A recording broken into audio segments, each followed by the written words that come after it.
দর্শন, যৌন হয়রানি এই নিয়ে কিন্তু দেশে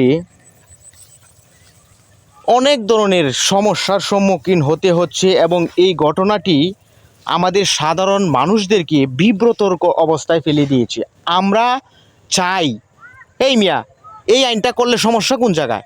যারা দর্শন করতেছে সঠিক তথ্য প্রমাণ আছে সেই সকল দর্শককে প্রকাশ্যে মৃত্যুদণ্ড কিংবা প্রকাশ্যে ফাঁসির কাষ্ঠরিতে ঝোলান কিংবা পাথর নিক্ষেপ করে হত্যা করুন। না, এটা নিয়ে তামাশা শুরু করে দিয়েছেন। একের পর এক দর্শন হচ্ছে আর দর্শনের সঠিক বিচার হচ্ছে না।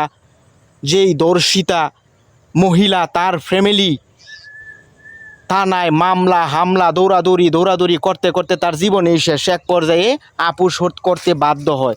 এই মেয়ে দুই একটা ঘটনা ঘটিয়ে নজির সৃষ্টি করুন, দর্শকের প্রকাশ্যে মৃত্যুদণ্ড রায় কার্যকর করুন, দেশের শান্তি শৃঙ্খলা স্থিতিশীলতা ফিরিয়ে আসবে।